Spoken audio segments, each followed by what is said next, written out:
Hello students and welcome back. आज के class में हम पढ़ेंगे बिजनेस एनवायरनमेंट के बारे में। बेसिकली बिजनेस एनवायरनमेंट का मतलब होता है वो हर एक फोर्स, वो हर एक फैक्टर जो कि हमारे आसपास एग्जिस्ट करता है और कहीं ना कहीं डायरेक्टली या इनडायरेक्टली हमारे बिजनेस के ऊपर एक इम्पैक्ट डालता है, उसको बेसिकली बोला जाता है business environment. Business environment broadly दो टाइप का होता है, एक होता है इंटरनल एनवायरनमेंट और दूसरा होता है एक्सटर्नल एनवायरनमेंट। आज के वीडियो में हम बहुत डिटेल में पढ़ने वाले हैं कि बिजनेस एनवायरनमेंट क्या होता है, what are the internal factors या internal things which comes under the business environment and what are the external environmental factors. ये सब के बारे में हम डिटेल में पढ़ेंगे। बेसिकली सबसे पहले समझते हैं बिजनेस एनवायरनमेंट किसको बोलते हैं। एनवायरनमेंट का मतलब है हमारे आसपास का वातावरण, हमारा सराउंडिंग, राइट। तो बिजनेस एनवायरनमेंट का मतलब होता है बिजनेस के आसपास का जो सराउंडिंग्स है, उसके आसपास जो भी चीजें हो रही है उससे कहीं ना कहीं बिजनेस में एक इम्पैक्ट आता है, बिजनेस को फर्क पड़ता है।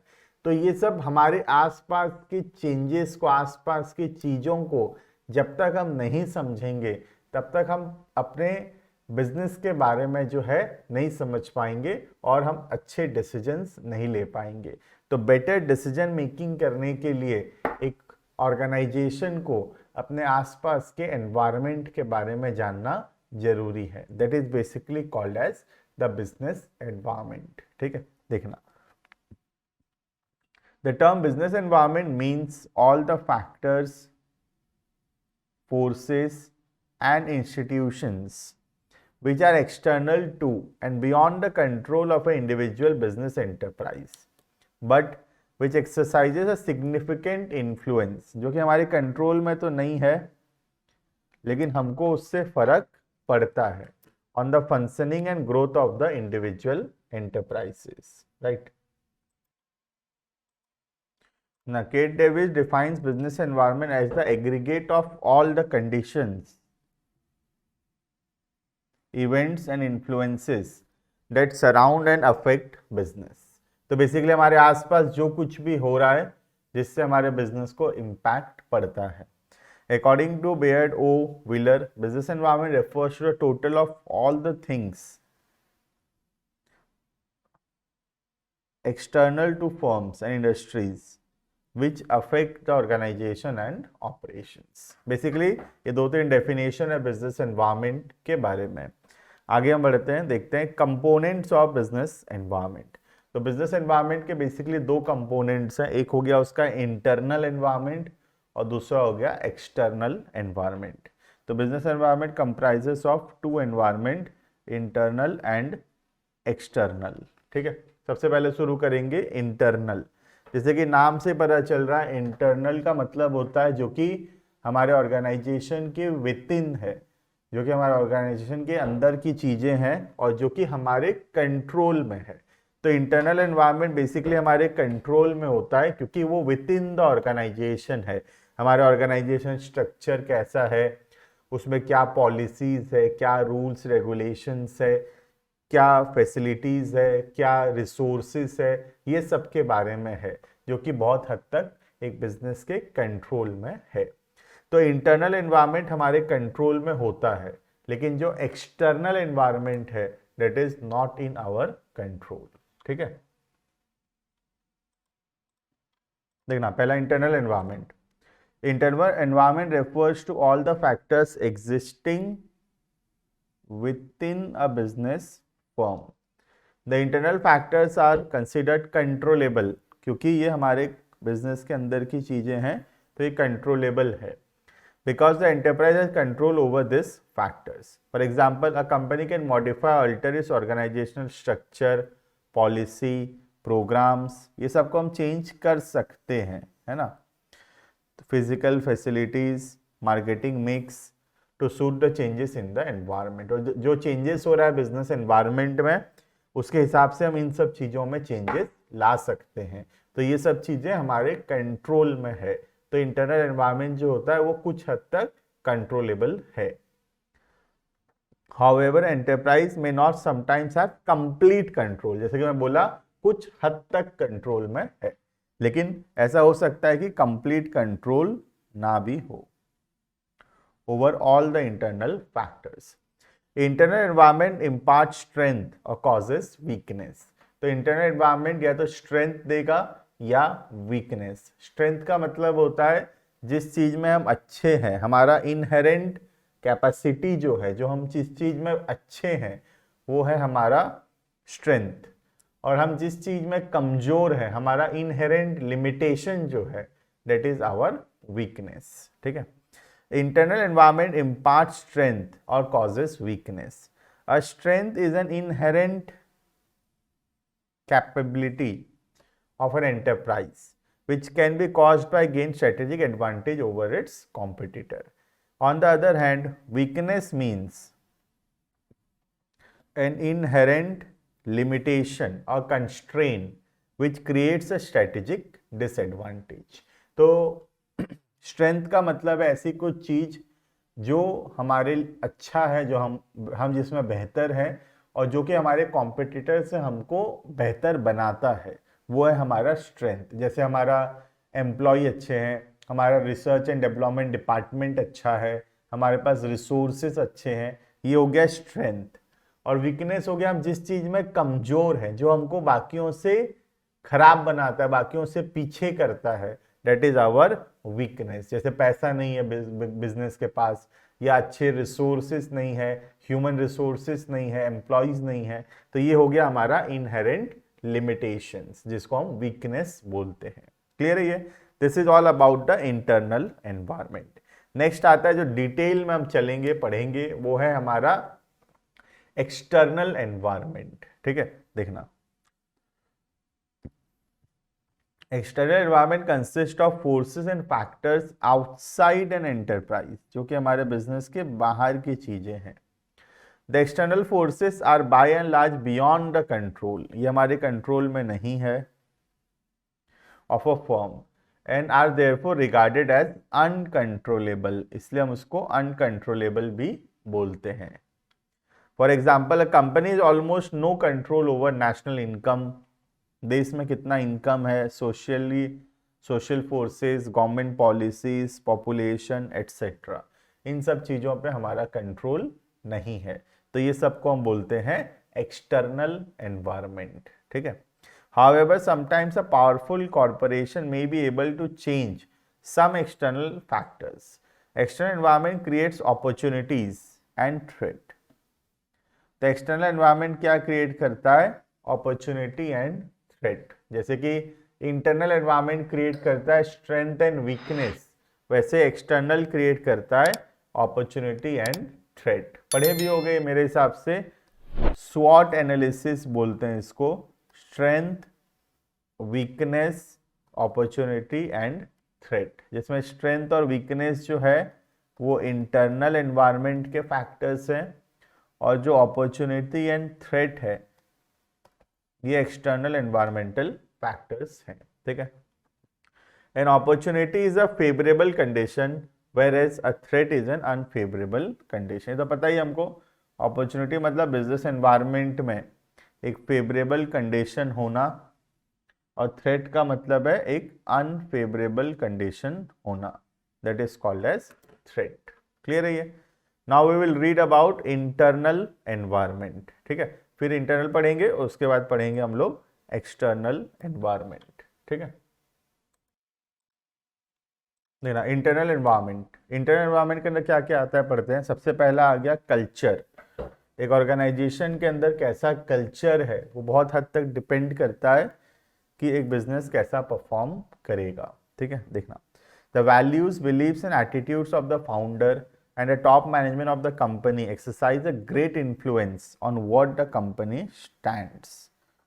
तो फाउंडर क्या सोचता है, क्या बिलीव करता है, ये बहुत हद तक इम्पैक्ट करता है बिजनेस में कैसे एक बिजनेस ऑपरेट करेगा, and how it does things, what it considers important.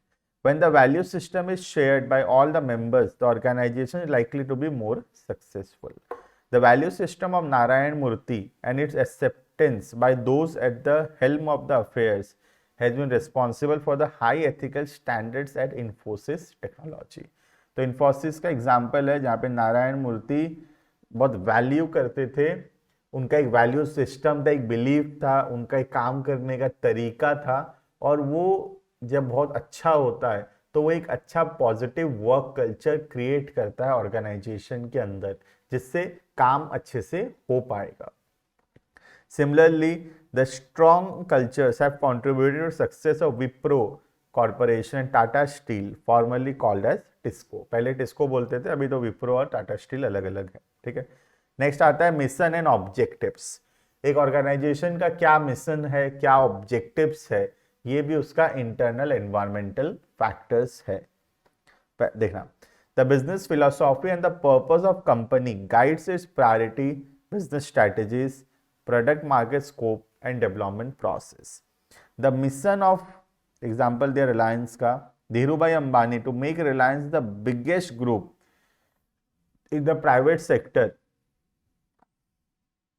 prompted him to launch world scale plants in petrochemicals and other industries. Renmax's mission to become a research based international pharmaceutical company led it to enter foreign market। तो एक company का क्या mission है, जैसे रिलायंस, रेनबैक्सी, इनका mission, इनका objective भी बहुत स्ट्रांग है, बहुत बड़ा है, तो यही चीज उनको ड्राइव करता है, मोटिवेट करता है वो नया नया चीज करने में और इंटरनेशनल मार्केट तक पहुंचने में। Similarly the mission and purpose of other companies have guided their thrust area and portfolio strategy. तो बहुत ज़्यादा डिपेंड करता है एक ऑर्गेनाइजेशन का मिशन एंड ऑब्जेक्टिव्स क्या है।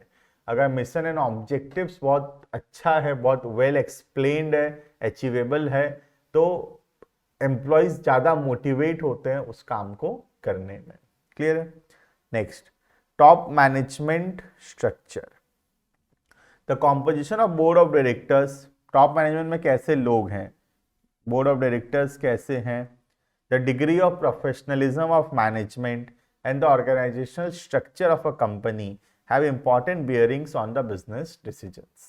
तो बेसिकली बोर्ड ऑफ डायरेक्टर्स कैसे हैं, कितना प्रोफेशनली वेल मैनेज्ड बिजनेस है, ऑर्गेनाइजेशनल स्ट्रक्चर कैसा है, इन सब चीजों से फर्क पड़ता है एक बिजनेस के परफॉर्मेंस पे। The board of directors sets the direction and monitors the performance of the company.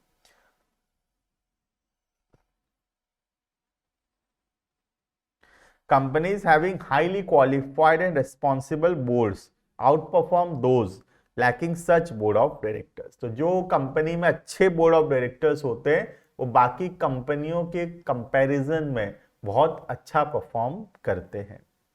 The share holding sound management structure and style facilitate timely decision making. अगर अच्छा मैनेजमेंट होगा तो डिसीजन मेकिंग टाइमली होगा। The shareholding pattern of a company hold majority of the shares. In widely held company like Tata Steel, promoters hold minority of the share. Nominees of financial institutions exercise control over decision making when the financial institution have large shareholding in the company। तो बोलता है कि बड़ी बड़ी कंपनियों में जो promoters है उनके पास भी बहुत कम शेयर्स है और बहुत मेजॉरिटी ऑफ द शेयर्स जो है फाइनेंशियल इंस्टीट्यूशंस के पास है। Lord Swaraj Paul could not acquire control over DCM and Escorts due to the support extended by financial institutions to the promoters of this company। तो example है इसमें DCM Escort company का।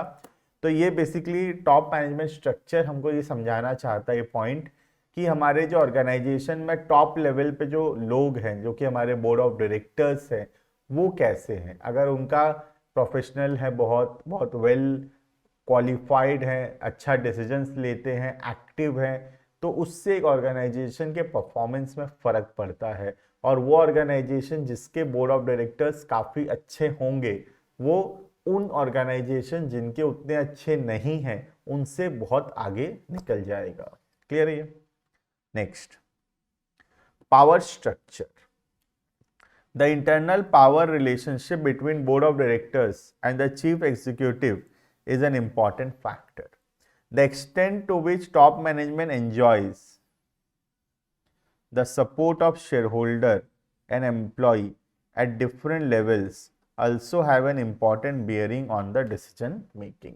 तो top management को कितना support मिलता है अपने शेयर होल्डर्स से, अपने एम्प्लॉयज से, इससे भी फर्क पड़ता है एक ऑर्गेनाइजेशन के अंदर। Companies policies and practices are important elements of internal environment. Clear है? Next, companies image and brand equity. Company का क्या इमेज है मार्केट के अंदर, उससे भी बहुत फर्क पड़ता है। जब हम नए प्रोडक्ट्स लॉन्च करते हैं, जब हम नए मार्केट में एंटर करते हैं, तो हमारा एग्जिस्टिंग बिजनेस का क्या इमेज है उससे फर्क पड़ेगा कि हम नए प्रोडक्ट्स या नए मार्केट में कितना बेहतर परफॉर्म करेंगे।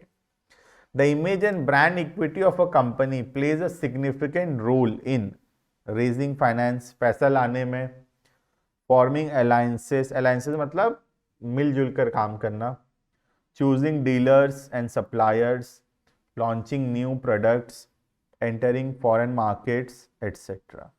तो इन सब चीज़ों में जो है कंपनी का इमेज बहुत इंपॉर्टेंट है। अगर कंपनी का अच्छा इमेज होगा तो पैसा रेज करने में आसानी होगा, कोलैबोरेशंस करने में आसानी होगा, नए प्रोडक्ट्स लॉन्च करने में आसानी होगा, डीलर्स सप्लायर्स खोजने में आसानी होगा। तो बेसिकली कंपनी का ब्रांड इमेज कैसा है, दैट इज वेरी इंपॉर्टेंट। ठीक है? Next, human and other resources. The competence, moral and motivation of employees, हमारे एम्प्लॉयज कैसे हैं, plays a vital role in the success of the firm.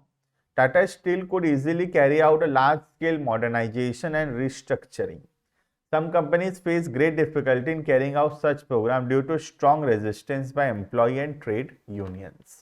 तो कई बार हमारे एम्प्लॉयज हमको सपोर्ट नहीं करते हैं, तो हम कुछ भी काम को नहीं कर पाएंगे। तो हमारे एम्प्लॉय कितने कॉम्पिटेंट हैं, कितने मोटिवेटेड हैं, ये भी कहीं ना कहीं फर्क पड़ता है हमारे बिजनेस के परफॉर्मेंस पे।